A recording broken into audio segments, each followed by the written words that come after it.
Testing the microphone.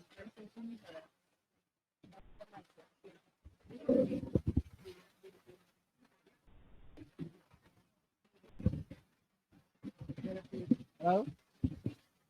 Hear us?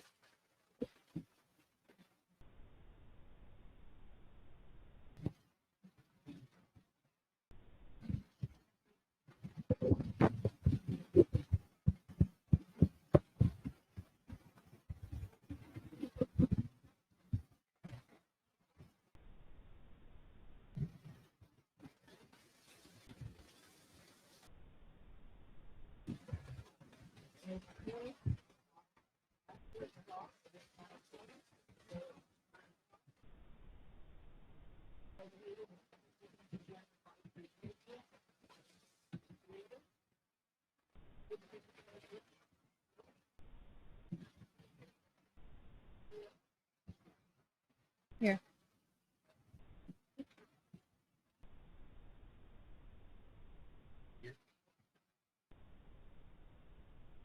Here.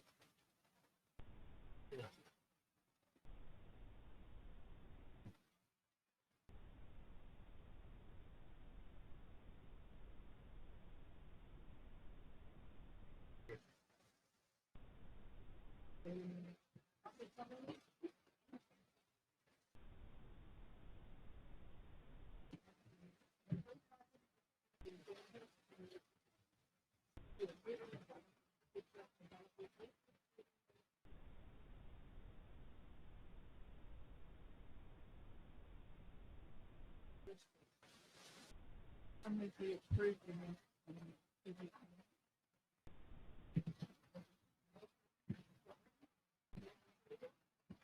I.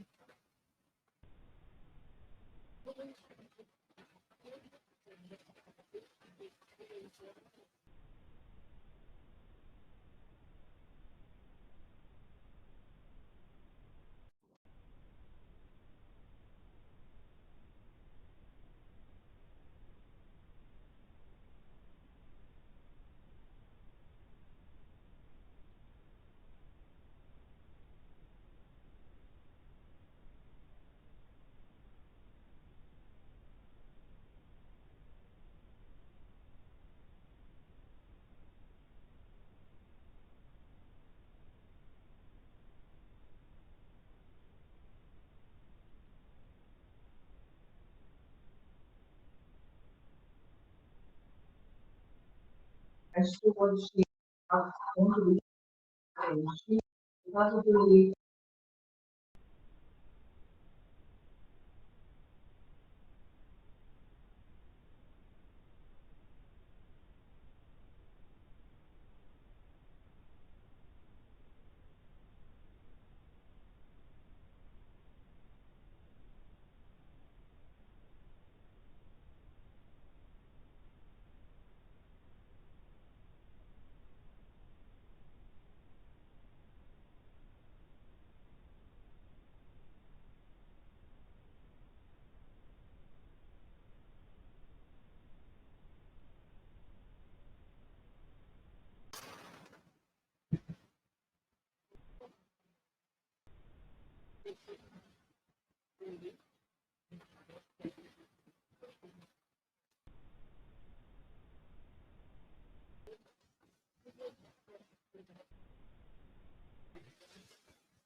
So, Vice Chairperson John and I met with Brandon from K3, and we were able to discuss some of the concerns with land use, and we decided rightfully so that they should make the land use map for us because we do not have that technology.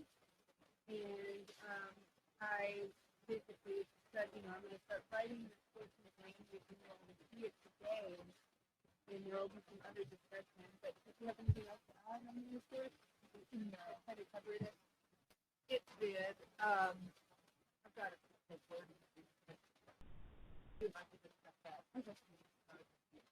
The other thing we discussed is loosening up with a regulatory document for the EPJ. That came up in a previous meeting with Mr. Pong, and it would be relevant for the committee as well, our board. So essentially, Brandon decided that it might be too time-consuming to create that document. So instead, we would all the links that he would use to create it. So I'm going to be generating that for us, and we'll run it by the mayor and potentially ask for legal input from our city attorney as well, if we could do. Just sort of verified. I'll probably run it by Brandon as well. So that ETJ document, I'm hoping to have in our hands the next time Brandon is here. So that's another one of the attention. And then other than that, there's some more things on the agenda that we can kind of, this segues really good into number 3. Unless anybody has any questions about the segment 3.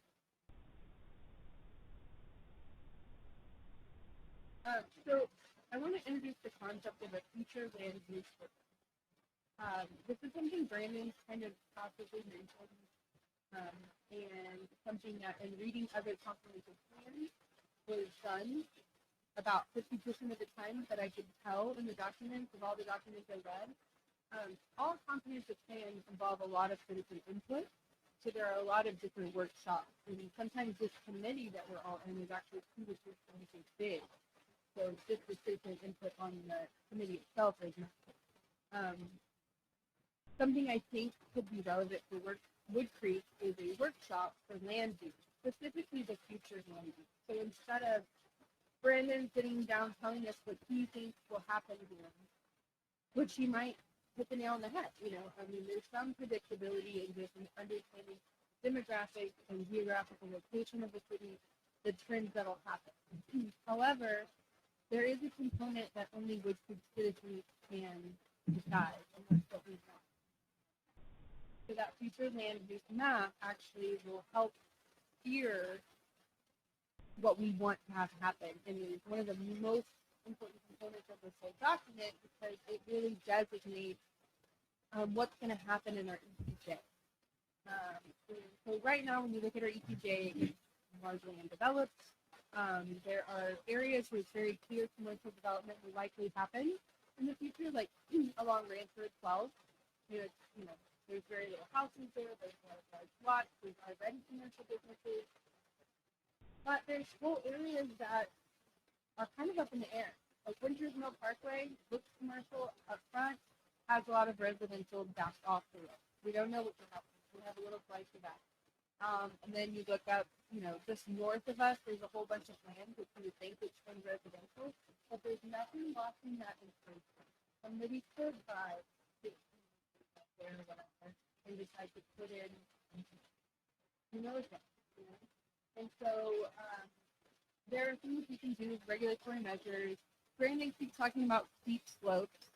I'm not sure. We're going to be looking into whether or not we can use that. Some of these things only apply to bigger cities. That's why that EPJ document is really important to take into consideration what is specific to a general law city and what's going to happen in the home with. So I'm getting a little bit off topic, but the future land use workshop is something that this committee would need to approve of, post, and would likely involve renting out or using the FW potentially, so that the money ask. So it's something we all need to talk about, discuss, maybe start planning for the workshop itself would be involving the public. We'd be inviting the citizens of Woodcreek to come with a little presentation, likely from Brandon or myself, and then citizens would have a chance to give their input. You know, I don't know about another survey, but we could definitely pass out questionnaires or something like that in the meeting, a way to input comments even, in the moment. So that's all I have on the topic. Thoughts or comments?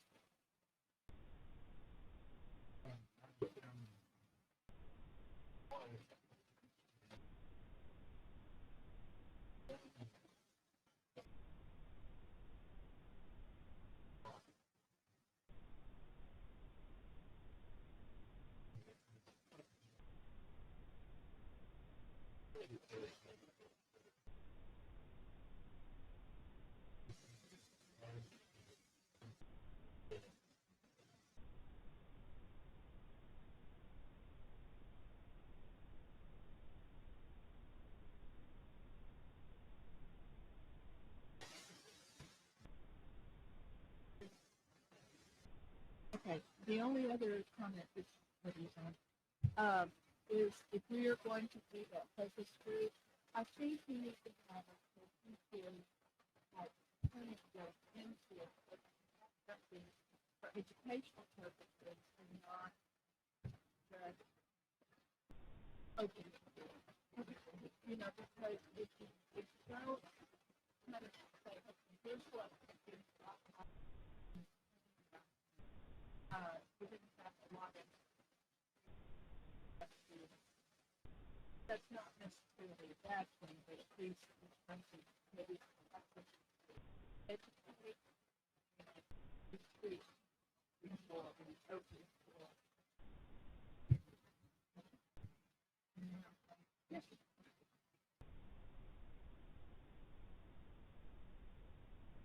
Yeah, I was going to say, because when you come into a meeting, you don't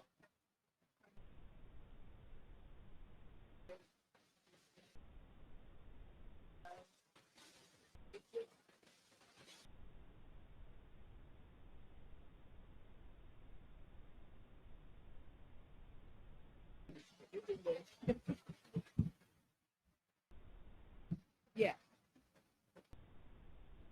yeah, yeah. That's exactly where I'm going.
That EPJ document will help with that and make it going to be even more simplified for your average citizen who hasn't dedicated 100 hours.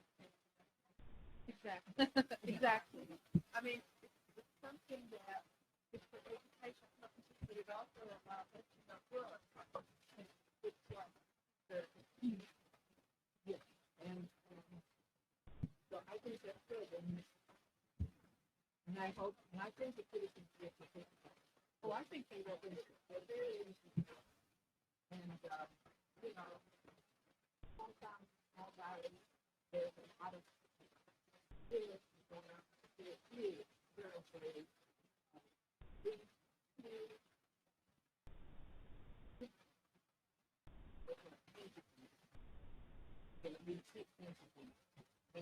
very complicated field.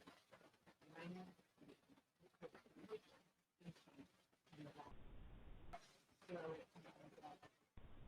we are really, really,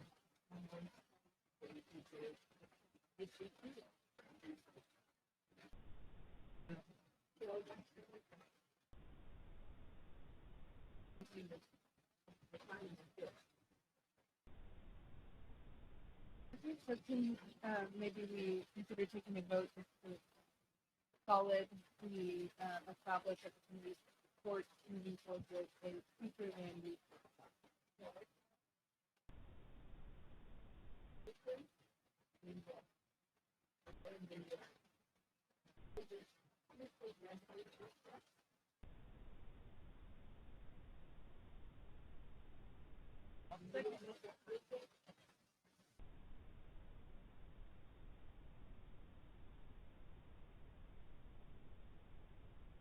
That would be dependent on the availability of supporting them and also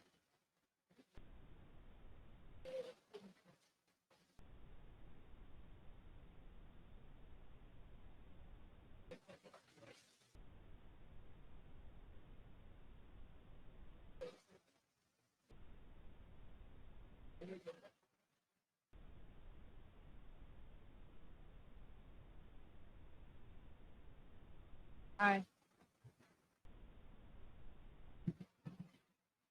I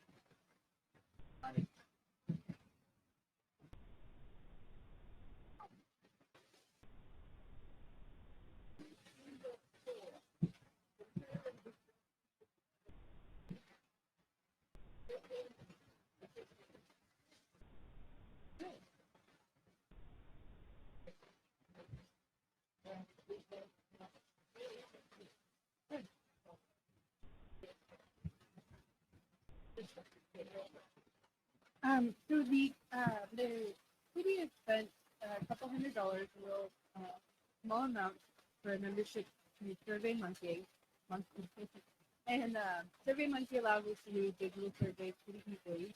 And this time around, we sent out a paper comment with the road funding survey because we really wanted to reach everyone in the community as much as possible. This committee needs, or this work group needs to decide, and it doesn't have to happen today. This really is just considering and discussing the concept of, do we want to do any more surveys? What do we want them to look like? Do we want a series of small micro surveys? Do we want one more larger survey? Because again, we're asking, if we did a larger survey, we might need to do a paper component, and we'd have to ask for money. So these are things that we need to prepare to the staff for and have in the Alaska, what he feels that we should support financially. Obviously, today, since the work groups are still just kind of getting started, we might not really know what we really want, but there's a bit of time to create these surveys, find, finesse the questions, and produce the actual survey. And then, with that in mind, Brandon and is it me, Serena? Is it me? I'm sorry if you're watching. I wrote it down, but they are working on reviewing our current survey and identifying any areas that perhaps we missed in launching that survey. And they were coming up with a set of sample questions that we could potentially consider for our survey in general. So we don't have that document yet. He has specifically promised to bring it to the next meeting. And my goal with introducing this item now was that we have some time to kind of talk amongst ourselves and work it out before Brandon comes in front of us and we do so for his hours. We kind of know what direction we're wanting to head a bit more to be able to tell. He will not be doing the survey for us. The city will not be spending money to pay for you to do anything on that.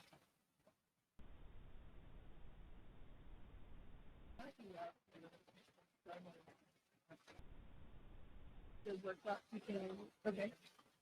Okay, I like that idea.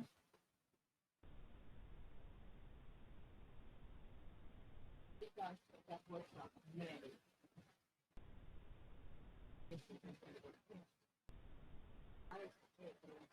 But I think the interest is just not a cost. Good building in Western analysis. They are community.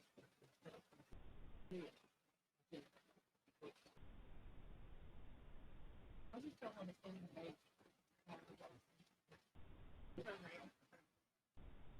so maybe instead of doing a series of micro surveys, we really should consider, if we do a survey, it'd be a second full scale follow up. Okay.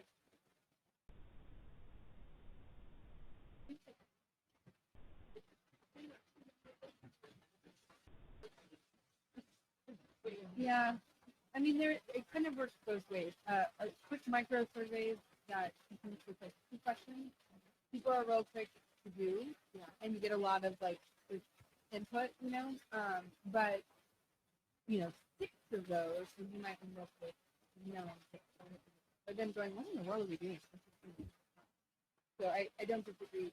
I don't know what we're producing, so it's kind of hard to say. But I think our inclination to move to maybe considering just one full second one is probably the right route for our community. We'll just have to see what we produce. If we don't produce enough questions to justify a full second survey, there's also, I think there would need to be probably about no less than 10 to 15.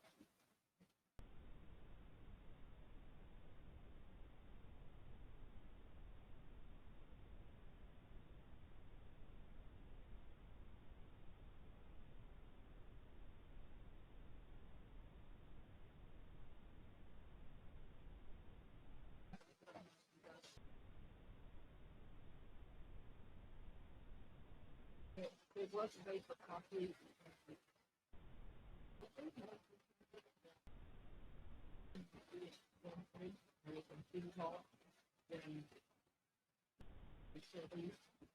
One thing I've noticed is that the other region, the Native Marines, has most minutes that there was a lot of there was a significant number of different individuals. And when I look at the increase in the January, and I feel absolutely nothing wrong with the advent. So I don't know what happened, and I would think it's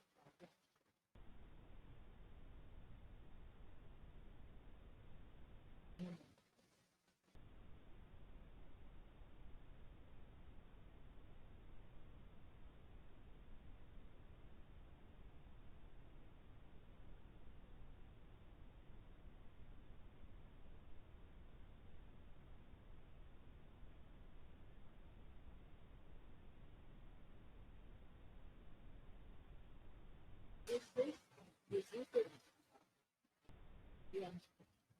And we can compare with the survey that was done last year because those are candidates. So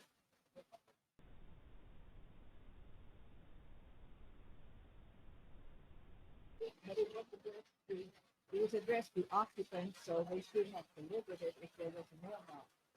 But I did have a concern about the number. So I did like the and it was the factory,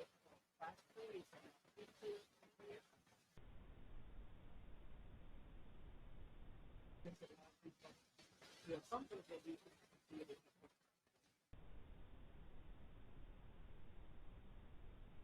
no, so the online survey is, you can post it on the website. It goes out through the website's database, and then it can also be posted via social media by whoever. Today is actually the last day to take the road trucking survey. There are 171 online entries. Maybe we can consider keeping a database of those addresses if we just want to plug it into. Oh, okay. Or yeah, yeah, because that might change over time. But yeah, I mean that's a big stack, but I bet the stacks that went out and delivered were much bigger. I don't know how many we have paper wise. We'll know after today. Yeah, so we'll know after today. But even 171 respondents on an online survey, it's pretty stellar. I think I'm really proud of that. It is about money. So surveys about money always turn out a lot more people.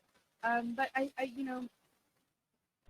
the concept that we have to have some sort of threshold of input for it to be valid is important. However, the concept of any kind of input on something like this should also be valid. Meaning, we've done our first survey. We have our first solid base. That group of information is very, very representative of our public. Anything we do now moving forward is like icing on the cake. Essentially, it's just giving us more to work with, more direction. But I don't want us to get hung up on the idea of like we need X amount of respondents for it to matter, because at this point in the process, we're just looking for more info. We're just looking for citizen information. We're just looking for participation. We've got our foundational flavor locked in. And so I just kind of wanted to add that thought. All right. I thought just a second. Okay. I got my days off. I was thinking today was the second. Today's the third. If the sales service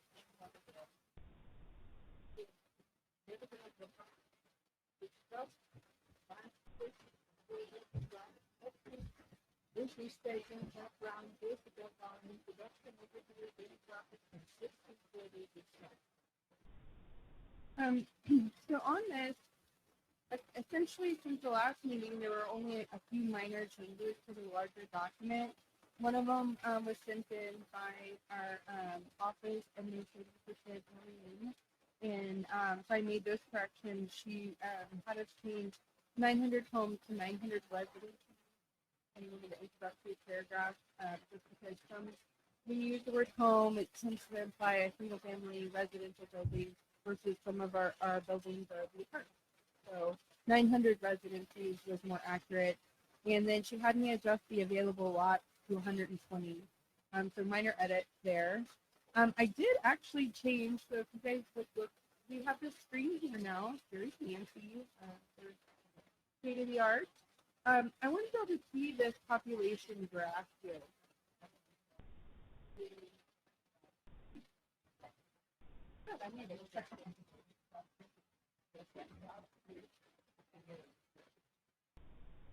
I struggled to get the years documented on it, but hopefully people understand the dots. We could even add a little blurb underneath it, and then the numbers, the population numbers on the side.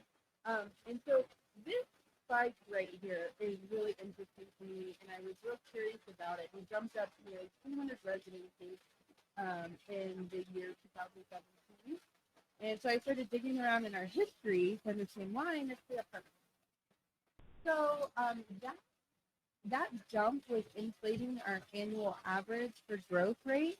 Because I was like, why everything I looked at, every census chart, everything, Wikipedia, all of them said 1%, 1.14, under 1.5 essentially has been our annual growth rate average for the last 20 years.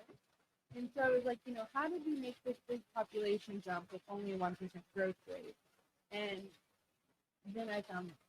So I did change our annual growth rate back to 1% on average to better reflect what the actual data says out there. And I just wanted to point this out to you that we did have a massive jump in residencies that year, and so that inflates to a 2% average, but really.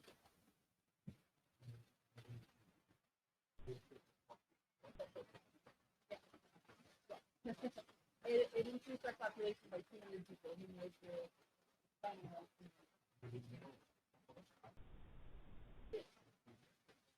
they are. The last time I visited, because somebody was looking for a two-bedroom apartment, they had, it was 100% occupancy. They had one two-bedroom apartment that was a potential, because it was a couple that were building a house and they were renting a month, but they already have a building it. They have one building it. We still have less than a year ago, 100% occupancy at the time. We won a best paper. They said to the person, you can get on the waiting list. We have no idea when this could have something there. So we're doing quite well. And it's an indication if you get on social media and you talk to people, there are constant posts and discussions about people wanting to rent because we are downsizing and moving in and don't want the permanent purpose. I was personally involved in trying to find and property for the and the son, I think there's about 80 pages. I don't remember. 72.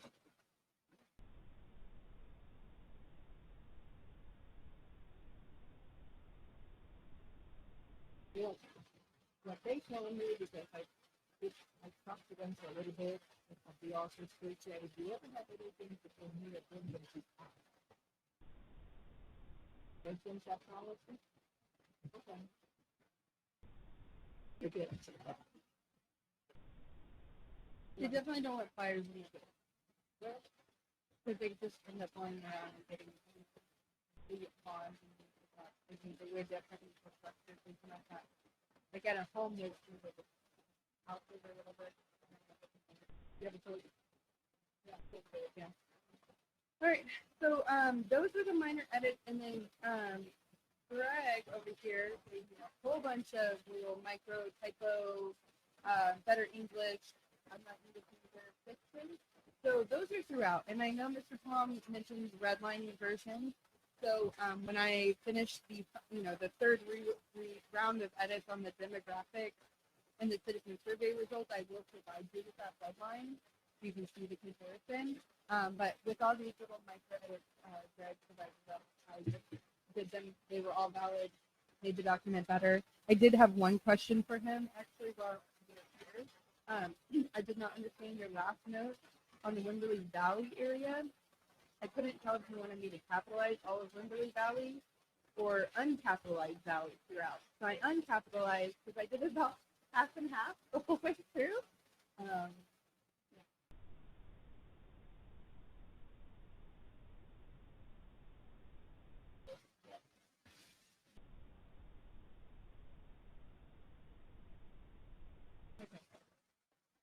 So like when it says resident of the valley, that should be capitalized.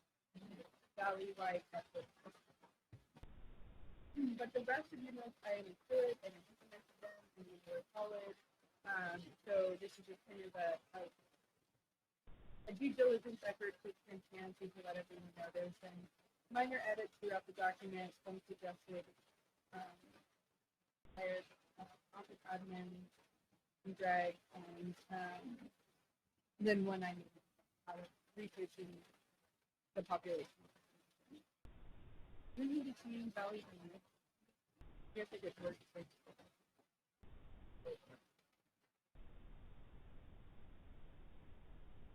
So glad you're here, Greg.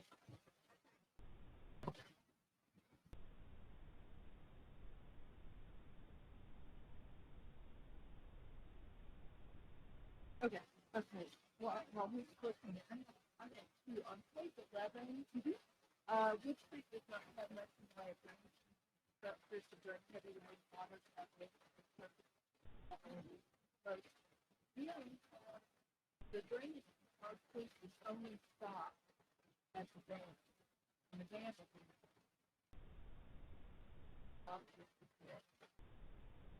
and that's right into the cycle.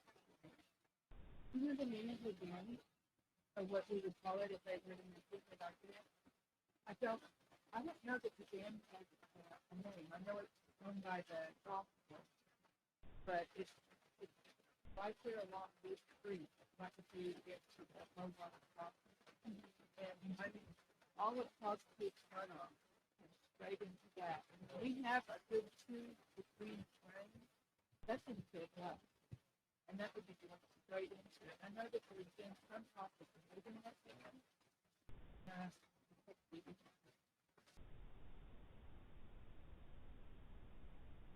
Yeah, yeah.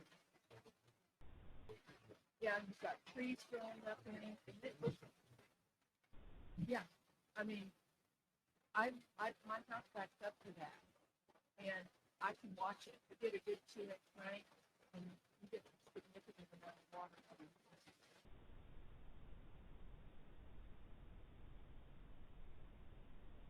It's a retention pond, it's what it is.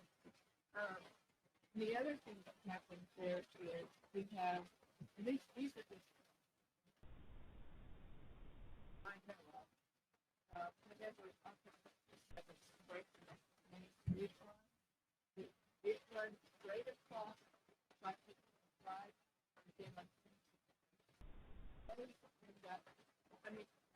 see. This is amazing. Okay.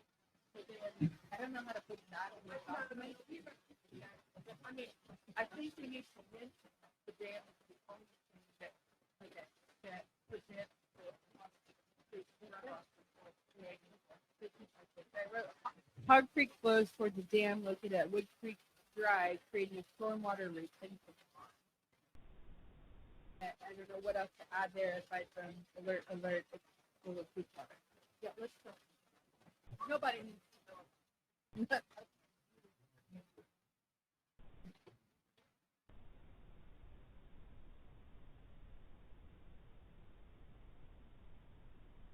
I'll start documenting it. How often does this happen? Oh, just 2 or 3 times a year. Yeah.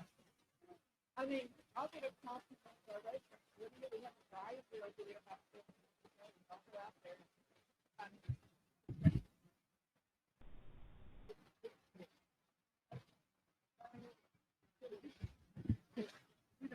That would be part of the physical systems group. There is on the website there is collecting documents and one of them is 2017 dealing with studies and could be significant for issues that they identify including we have some funding to the federal government that we have there funding to be this year and it's the function that should be that's why I like that we have we do not have enough we do all of the issues that we don't so we do relatively enough. And if you go on so when you tell me that there is a maybe going there yeah. I know that. I mean, the only reason I'm bringing this back up is it comes up frequently. Somebody wants to put a playground out there. That would be horrible for. Okay, and then on page 13, I have one section. It says.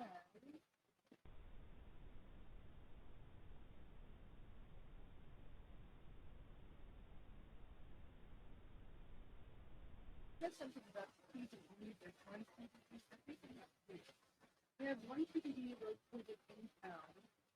There is one PDD that's so okay.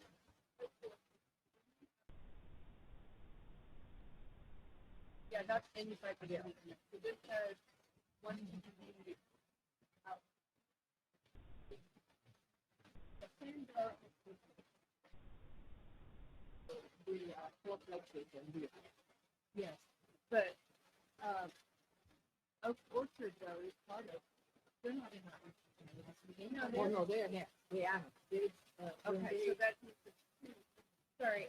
The way I wrote it, I said when they develop, they be voluntary.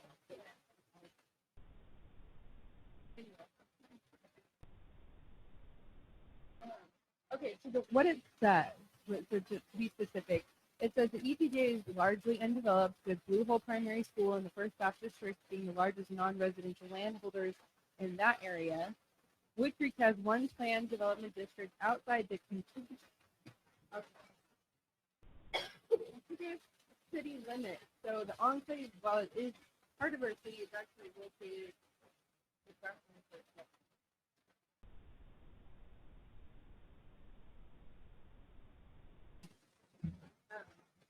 so that's how it looks like that. So right, we have another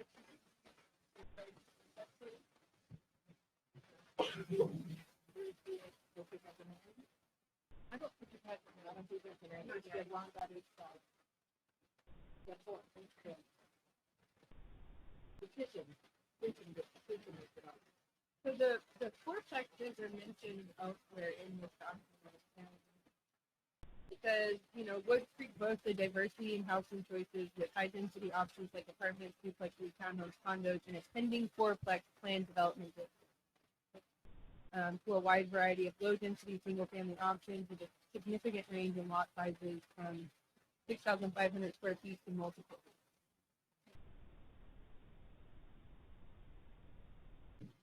Yes. Right, so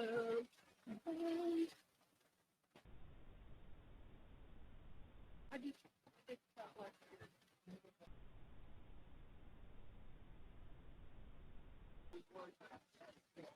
So do you think in seeing that one's listed higher up in the document that helps, reading it through? And I mean, this is just the first time. Yeah. All right. We're going to move forward a little bit so we can come back to the okay.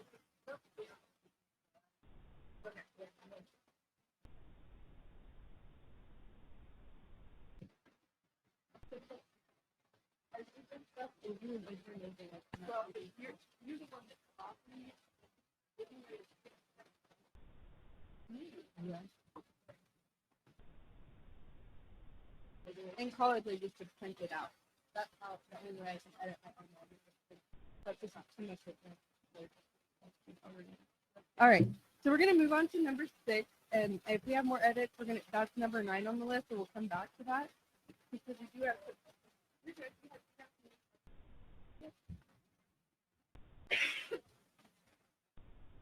Okay, so I just wanted to real quick discuss format and layout with you all. So if we look at our agenda packet, we're going to go down to our paper document. Let me pull it up on the screen.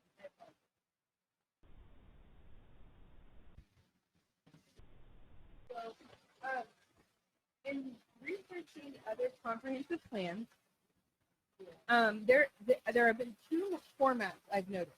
One is the format we have going, which is just a typical Word document. Maps are kind of just embedded. Yeah, graphs are sort of embedded. And then there's this other option, and I pulled what I felt like were some, just a really basic example of something else we can consider. If we go this route, it will likely, in my opinion, mean turning over the final document to K3s and having them implement this effort. We do not, or I do not personally have the computer to be able to create this kind of layout. We don't have any things. So we have kind of or at least I have in my mind been planning all along that to save money for a finalized document, whatever that is, even if we don't switch to this layout or format, I believe K3 will need to take our document and make it just a tad more fancy, just a tad, sweet stuff. But obviously that's up to us to decide. I've been in my head when I asked for expenditures for some K3, keeping in mind to save some hours for them. So this is a sample layout option. This is from Buda. They have a beautiful document if you ever want to peruse a really fancy comprehensive plan. The document's really fun. It's got all these little cutouts and things. But what I put here is mostly just for you to see the horizontal layout and this concept of columns to columns with embedded maps like that. I can also pull up their plan and give you some other versions of that. But I just need us to think about it and consider it and decide for us what we want. Because we can keep a really simple document. There's nothing saying we can't. Or we can go to something a little bit easier. I'll just kind of pick through. You can sort of see what they've got going on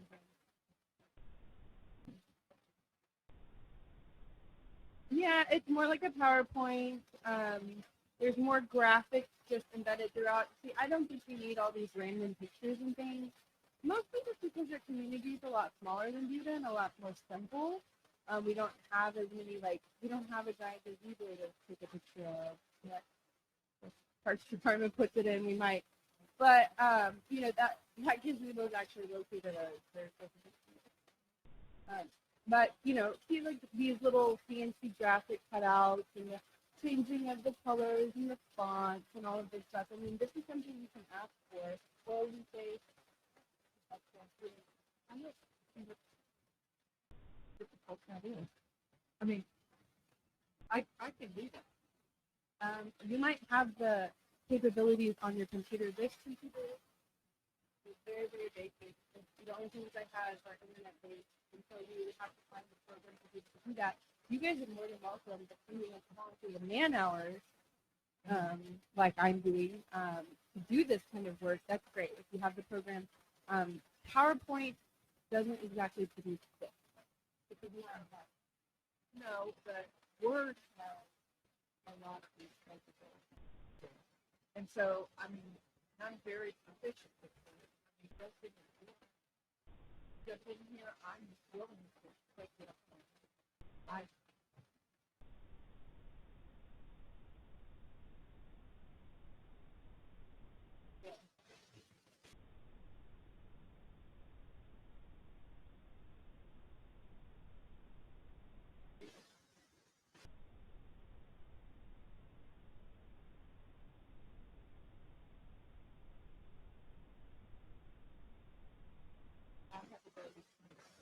Adobe can definitely do this. It's one of the main things. And there's some other layout programs in magazines and scientific journal articles and yearbooks and things like that that they're really easy to use. I just don't have access to any of that. And buying is really not something I think there's opportunity for at this time. It might be cheaper to buy a membership to something than having Brandon do it because you're charging several $100s an hour.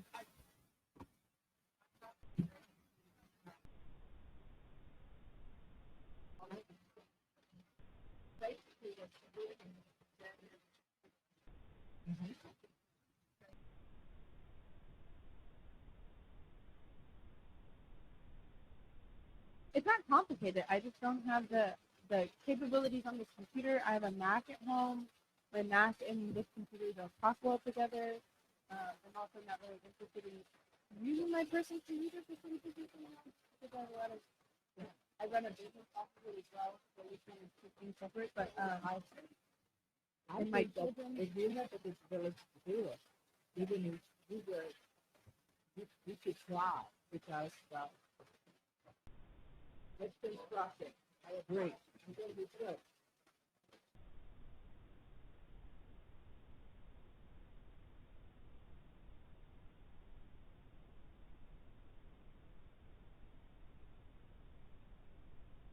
So, yeah, that's great. If y'all can take this on, that would be amazing. We'll get the document 100% finalized, approved by, we'll have to have the draft approved by P&G, and then we can turn that draft into something more like this if you all want to vote on it today and approve that final effort and expenditure. I think we could move in that direction.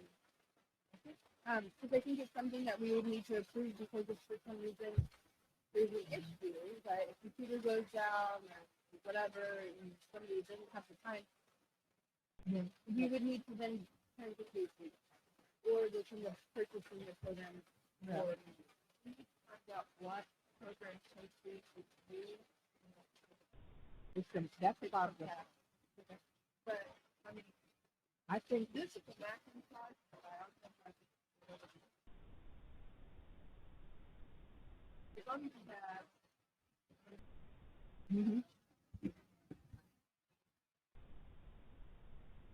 yeah, so you have the right program. I don't have any of that. maybe you have to.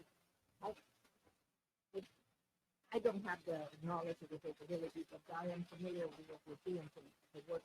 My daughter does stuff for me, and she does it. She has the same PhD.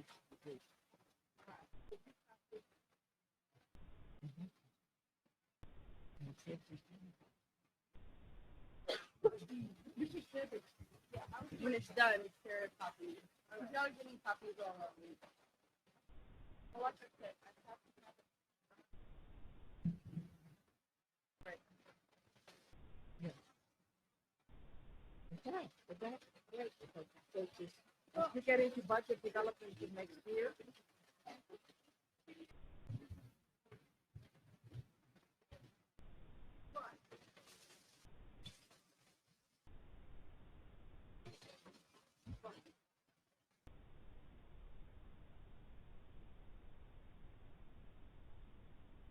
Any last on each page helps.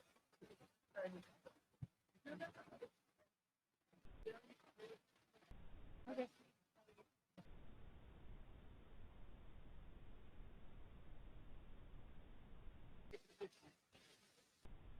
Okay, well, that's why I brought it up. I'm moving on this thing. Like, wow, this person has this really great thing, or not this person, this city has this really great thing. And I just, weirdly, stuff like this actually lends validity to the document. You don't really realize that when you're looking at it, but when you're reading, yes. And that will help us in the long run. So, cool. Let's go ahead and maybe issue a motion, or okay, because it just says discuss. Okay, so we'll put it.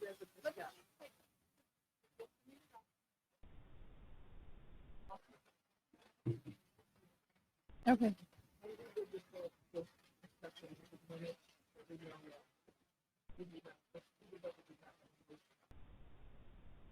Okay. So bring your example to the table at a later date.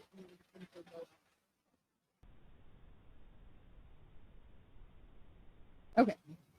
So with that in mind, going back to this concept of things we could consider in our plan, I have some other things to bring up at a later meeting. But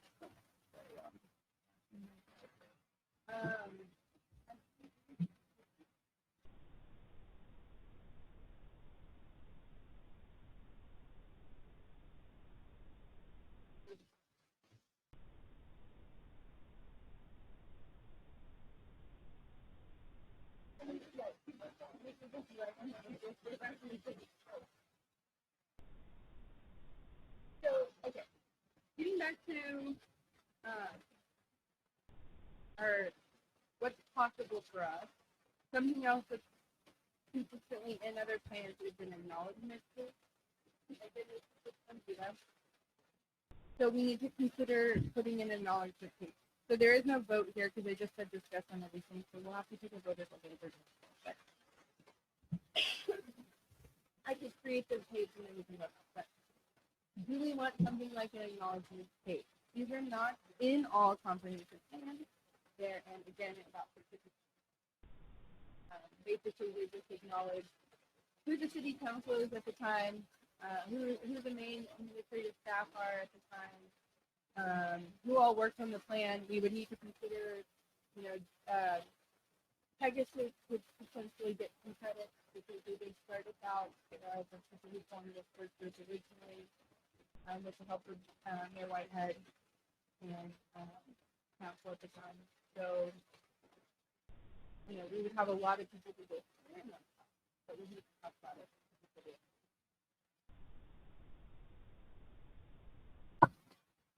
Okay.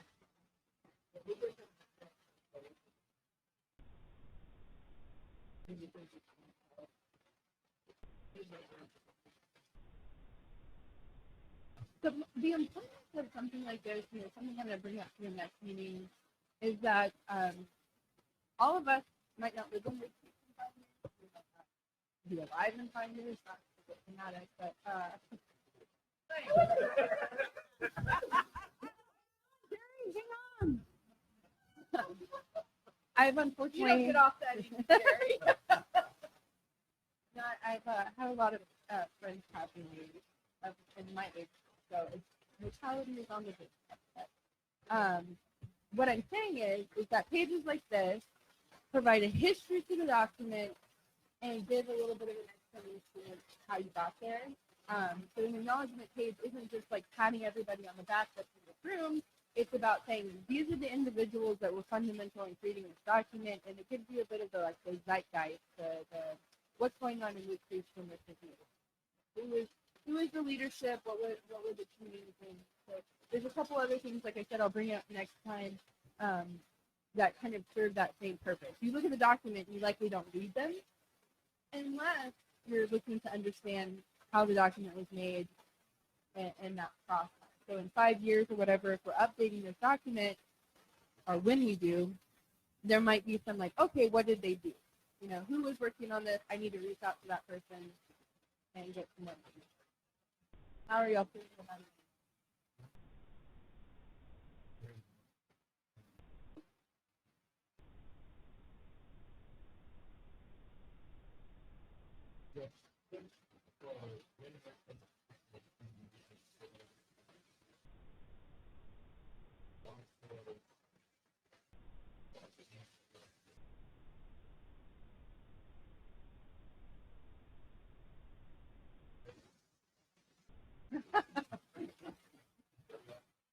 Yeah.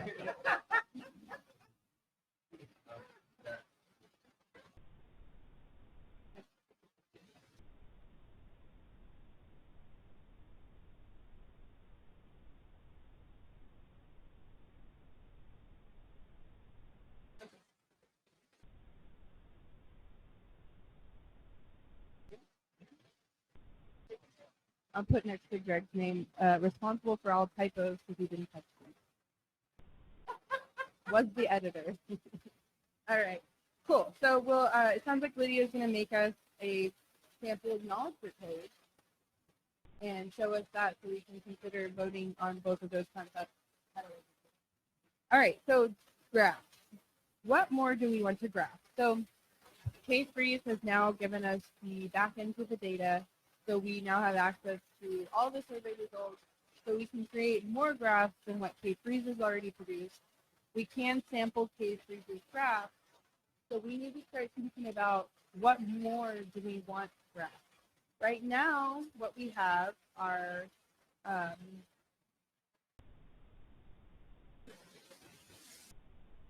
so we have the population trend. We have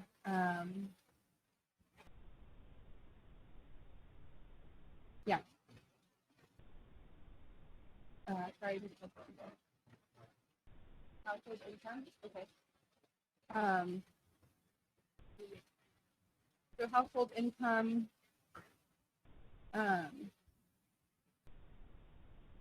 So we also have this map. This is just pulled off our city website and pretty standard stuff. These are two graphs I produced, and I'm okay with Justin wanting to redo these graphs if he doesn't like what I made. But again, I'm just working with these really simple things on the computer. But this is our age range. I broke it into the 10-year categories like we talked about. I adjusted how we describe it. And instead of like describing it too much, I'm just showing the graph data talking. So our median age of Woodcreek is 59, and the population is distributed as it shows here in the age range. And then I went ahead and added this because I thought this was really interesting. The above 50 and below 60 breakdown. So this is just a main conversation for us. I picked 50 because it's probably a little bit more midline and saying like 65 or, you know. Because we kept saying retirement age, and retirement is a little bit subjective and is shifting around due to a lot of economical, these are the dynamics of the country. So I thought, 50 is in theory, half a life.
convoluted way shift looking at this from a holistic perspective is this, and we discussed this as part of holistically, and one of the things we came up with attention is technically is very interesting that is one that can be used.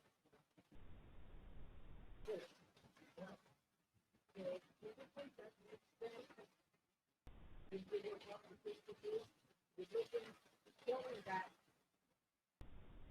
open level,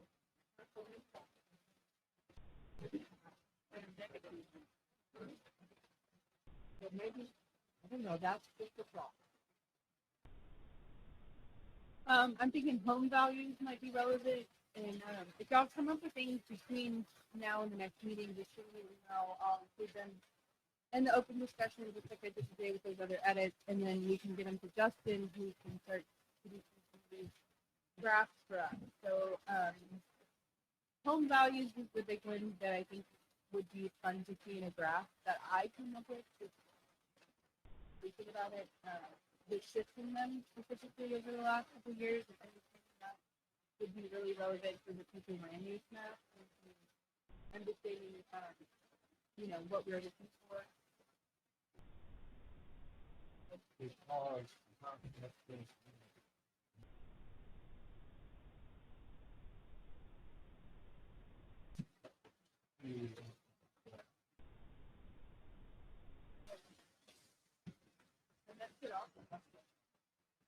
So I'm thinking more like the trends, like almost like a bar graph, maybe showing the trends of the average house values here. And we don't have to be easy.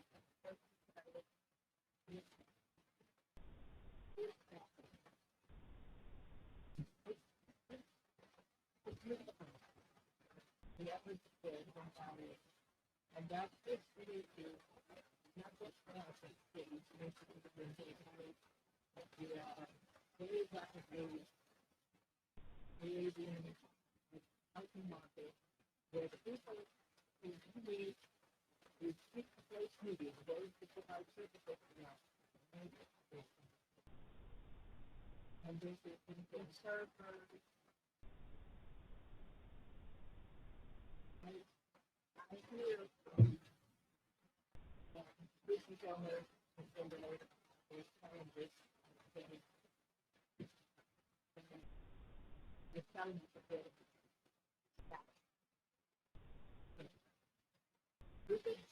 all of these things on.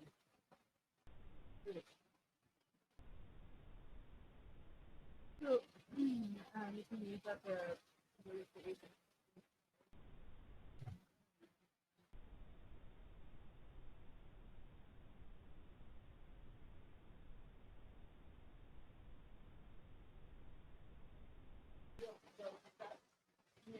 Looking to see if I can find it. I just the house of my cul-de-sac was on the market 660 in my little.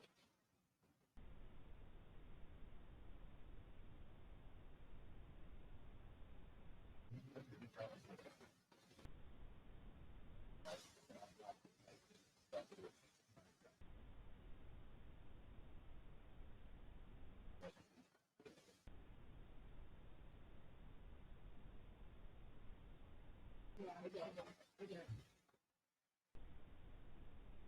I said, you know, this is not love. When I look in the studio, we have to we have to control. We have to control.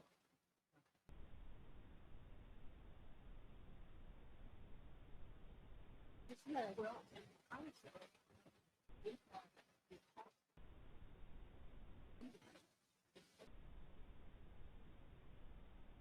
there are some railways, there's houses that is for the 55 in way,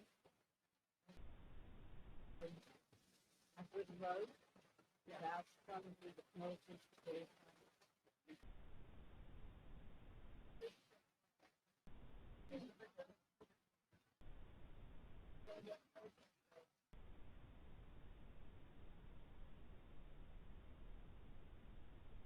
It's convincing. Because nothing, like nothing like that. Okay. Anyway. So yeah, just be thinking about what more graphs you want. Because we now have access to that first survey data. If we do another survey, there'll be that data. But in reading this document, you know, what pops in, you're like, oh, we need a visual here, you know? Because you can, especially if you switch the format of the landscape format with more graphs and less information on each page, we're going to have images and fill in those gaps. And we don't have like a professional photographer on staff, but Radon Philly has graciously allowed us to use some of these photos to be pictures with others. So again, we don't have like a lot of land features to like photograph those fill gaps. So aside from just grabbing photos of us sitting in this room, I think graphs are probably our best, you know, way to bring visuals. Between now and the next meeting or in the future, let's start getting that input. What do you want to photograph? Okay. All right. The last one on our agenda, so we can get out of here in a decent amount of time, is a first review, discussion, and possible edits of the following sections. So we have a first run over the environmental analysis. We have a first run over the land use, and I say phase one because we are just starting. You know, there's maps that K3 is going to have to produce for us, current land use and future land use. There's that workshop we've decided to do, and then, you know, that will produce more data. So this is only phase one of that. There will be much to add. Then we have implementation. I wanted to draw your attention to that because this is something we kind of discussed in one meeting, or I just sort of gave an overview of this concept that when we're looking towards, so if you look at the top with train, so it says vision for Woodcreek. So each of these focus groups is going to have a strategic plan of action. That's basically like, you know, these are the things that people have in mind for the natural systems here, and then this is how the city plans to tackle it. Okay, so each of these does. And then you look down here, and you actually need a plan for implementing the comprehensive plan. So it talks about the value of the plan. And I know already in reading this again right before the meeting that I see a lot of redundancy in this paragraph that I plan to cut out and tear down. But basically this portion is just talking about how is the city going to put this plan into action? And what accountability will there be for the governing bodies moving forward? So I'm proposing that we create a timeline implementation, even if it's very basic. Just to kind of give some like benchmarks and expectations. Moving along, you know, in 2 years you need to consider updating this, creating a plan of action update, so that in 5 years we do a full update. That's typically comprehensive plans are updated every 3 to 5 years. Yeah, I think also the implementation plans that I have seen have like what they call manual review, and then I think. So yeah, just direct your attention to that one of these days. I know, like I said, it's got some redundancies and it's very verbose and it needs to be cut down a little bit. But be thinking about how we need to implement this plan. What are the priorities? How do we hold the government accountable for ensuring the citizens' wishes are carried out? That's what that section's about. And then the Woodcreek and the Wimberley Valley was the last sort of new section we have. This was written off of Mayor Pro Tem LeBrun's sort of bullet point, talking point. And it's just sort of an overview of our vision for the valley and our collective working together on this. So now would be the time if you have anything to input on the environmental analysis, future land use phase one, implementation phase one, or the Woodcreek and Wimberley Valley section.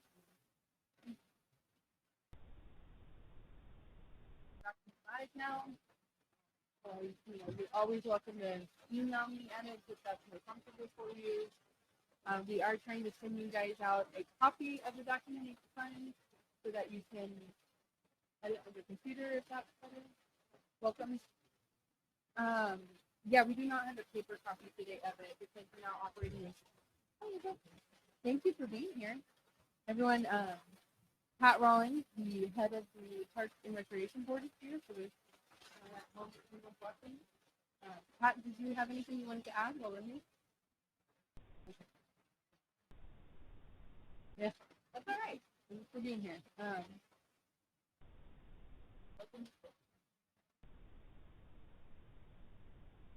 It's on. If you go to the city webpage, it's the meeting packet document, and then you might have it in your email as well. If you have an email, yeah. Yeah.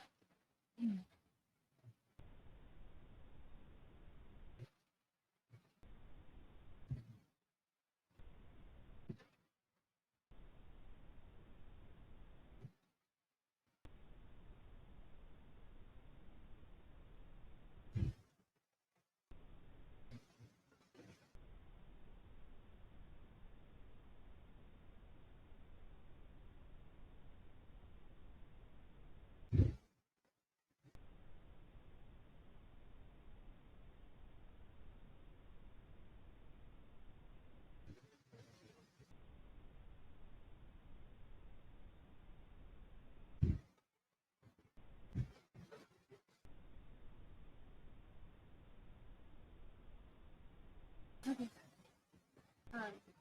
So again, we don't have to edit live. You can always email me edits, and I'll bring you to the next meeting.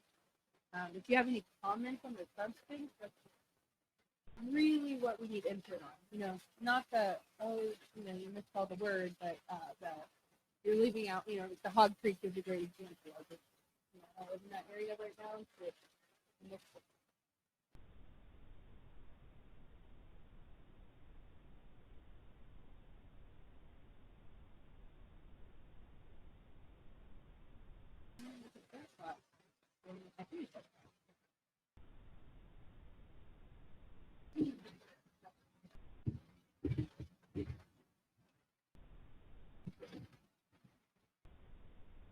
and they made a bunch of charts, so there might be charts you can pull.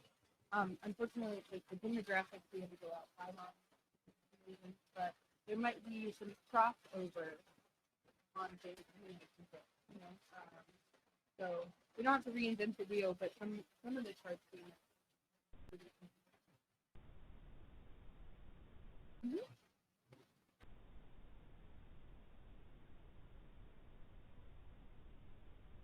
Yeah, I don't really know because it's actually late. Yeah, it's very late. I don't know on that one. They have promised it several times now. I've checked for it as recently as 2 weeks ago, I guess. I remember I last checked all this.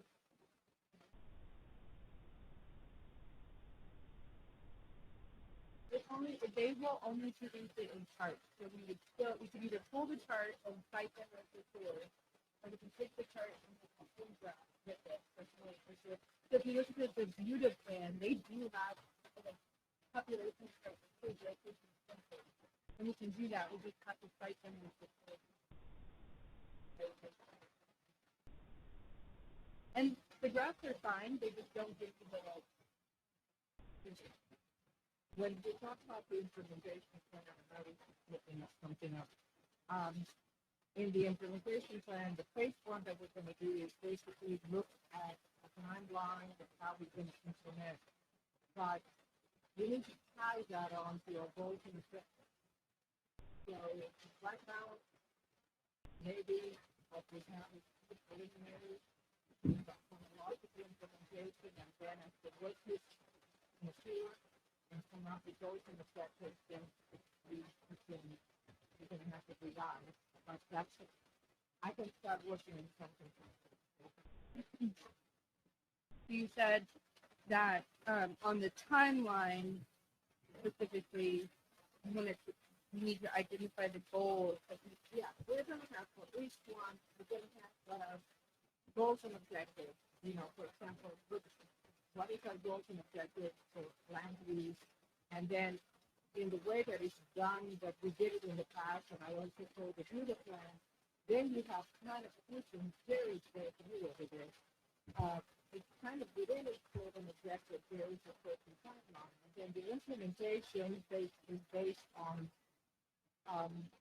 okay, I have this goals and objective that walkability is an issue in the city of Woodcreek, and this is our goal and objective to improve in that area. So we have a timeline where we're going to do certain things for that goal. So each goal in itself is have a implementation timeline, and then an overall implementation of reviewing the plan. For example, if you look at Ruga, we just did the plan, we already have a name.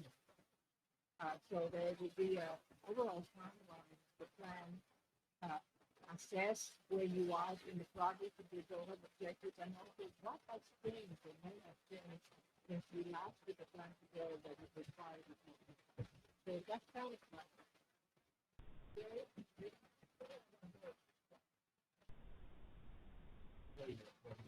I totally agree with you.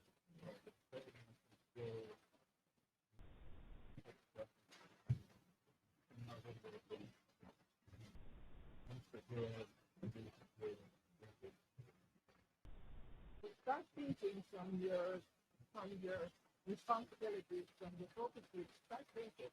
If you got your physical system, what are the goals and objectives? How can you fix these issues that we have? And how we land use?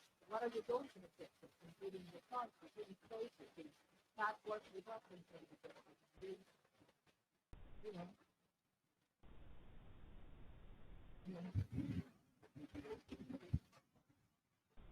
Right.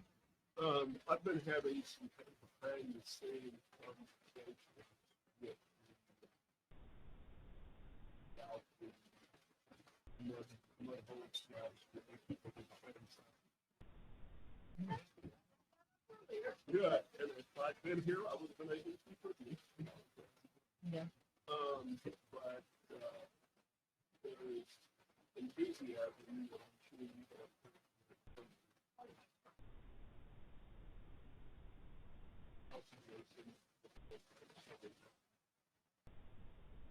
That is something and frankly, It was an addition to anything.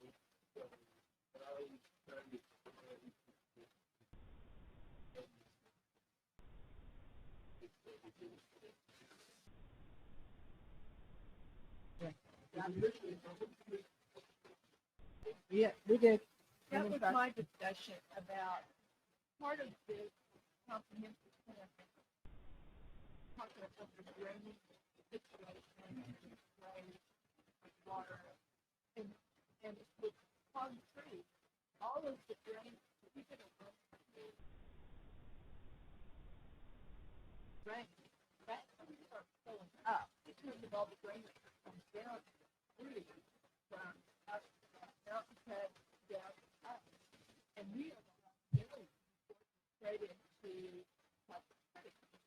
and so my description talk about the playground there, all of that type of thing.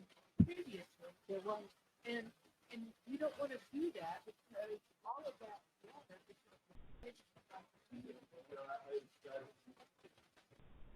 well, I know it hasn't been now, but it was previously. And right now, that thing is really, really good.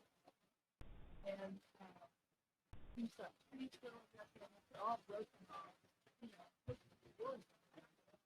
and so, the thought being that that could become a lovely area for viewing of waterfowl and,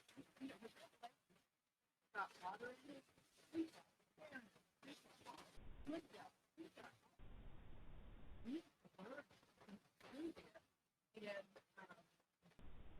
it could be a significant community. Oh, exactly.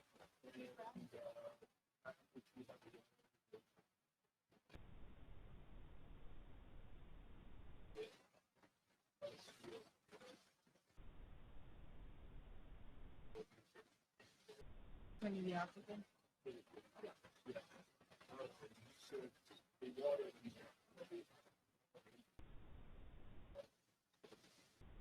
Right.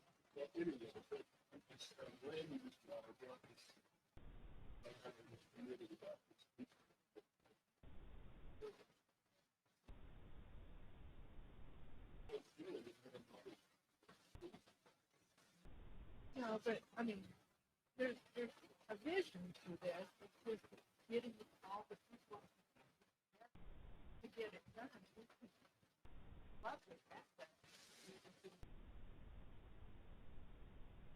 You're right. It does. When the herons are there, it's beautiful. That family. Yeah, the whole thing is red. It's got 600 years. And then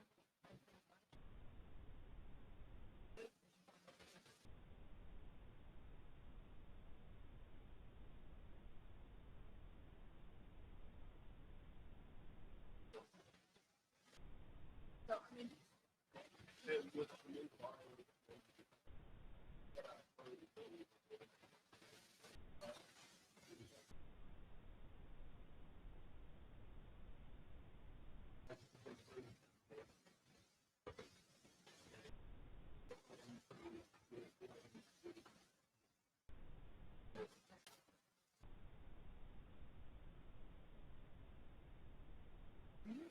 sounds good. Another park is always fun.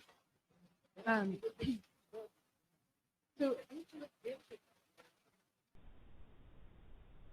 all right, let's just circle back because I'd like to close this meeting out by 10:30. But so the environmental analysis portion is waiting on maps. These are going to be official government maps coming from, and some not official government maps, but officially professional produced maps that are being shared with me out of the goodwill of people I know who work in these areas. So in the environmental analysis section, there will be more visuals coming in. We're just waiting on getting permission to use them. On the future land use, like I said, K3 is producing the map. Something they will produce for us and will ask for us to make a graph of is the percent of land built out. I'd like to see that visually. How much land does the city have in its city limit and its ETJ? What percent is built out versus what we have left to build out? We've already gone over the timeline for implementation. Note, I mean, I'm going to bring an early draft for discussion. I'm trying to look at what I'm going to do. So I'm going to do a look back at what we had in 2030 and make a very informal assessment. Let's just let me do a rough draft of discussion for next week. Okay.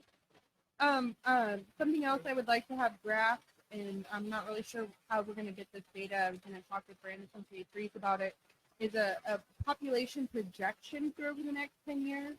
That'll be very useful. And some of the sites you can find online will give you a little bit of a projection. So I don't know how they do that math, but if I can backwards work that math, I could give our city a pretty solid 10-year projection. Within the city limit would be one graph, and then the other would be the ETJ, because we have to keep them separate.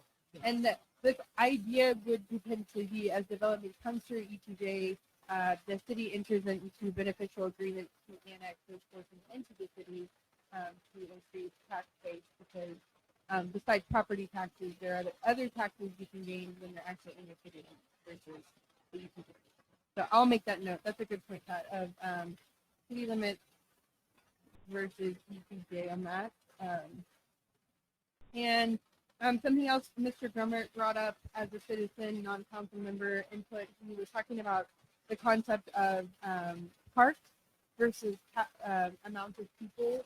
So hopefully you guys take note of those notes that he made. But one thing that I have been seeing in the comprehensive plans that I wanted to circle back on was in their future visions of basically this idea of creating one minimum acre per 100 people of parkland. So that was a pretty average sort of demand cities are implementing.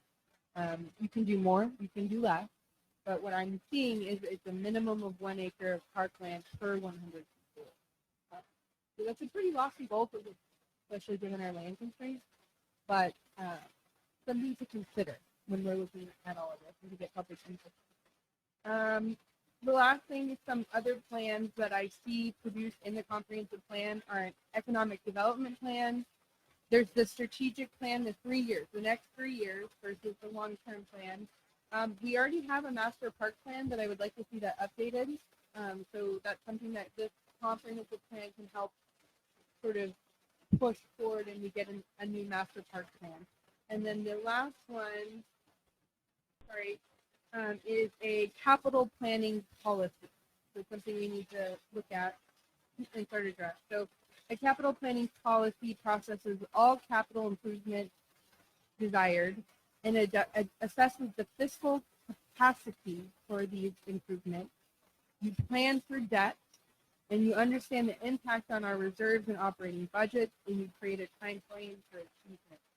So we're talking, we've got these road funding surveys going on, but capital improvements can include more than just roads. It include walking trails, it could include a community pool if there was a desire for that, or bringing in the business who intends to provide a community pool for us or something along those lines. Anyway, so those are plans that I think that as we're working, we need to start looking for. And there has been suggestions from members of planning and zoning in the past, former members, about an economic development plan for the city. And that's one thing I failed to mention. We did discuss that in the fiscal group and what it would entail with businesses versus in the EPJ, what would be what we could do, could not do, what would be a negotiation, and some of the things. I'm glad that you mentioned that because I think it's not, unfortunately, what we have part of an economic development plan is looking for tax available for the future. So sometimes the million doesn't realize any income from the property taxes, but I think it's even need to. And there was one of the former members of planning and zoning has even provided an example from a residential community similar to somewhere where we. In a discussion I had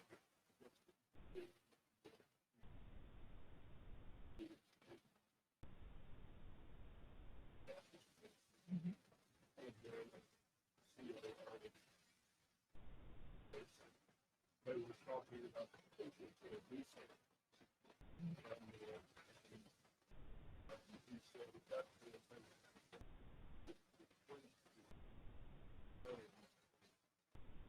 negotiation for the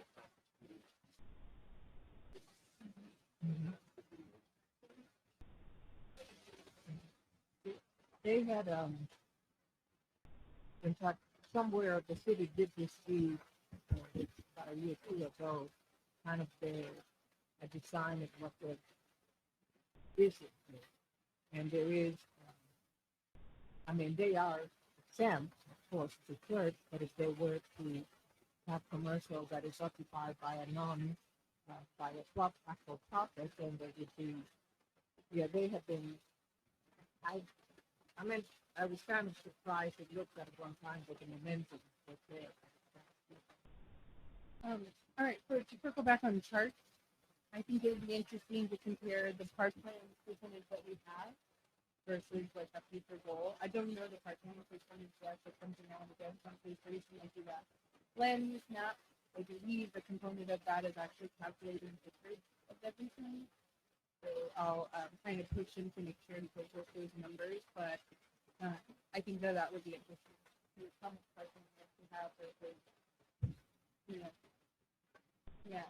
And then what the citizens are designing, that gap. Could be, it would drive maybe potentially the city directing funds to purchase a new parking or changing land we have.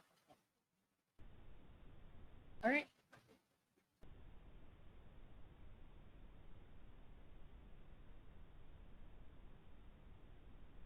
All right. right, so unless you have anything else, I think we can. I think everybody has their responsibilities, assignments for next meeting, and next meeting will be May 17th. We continue to meet here at 9 a.m. I think, I want to thank you for your suggestion that we move the meeting to 9. I think it worked great. I think it's good start of the morning.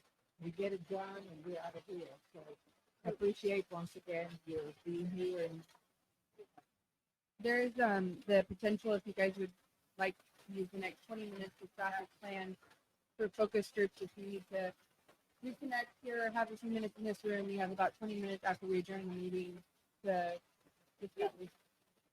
we will adjourn this meeting officially. Now again, this is an informal time. If you wish to meet, to the focus work group, if you don't, then thank you and I'll see you on the 17th.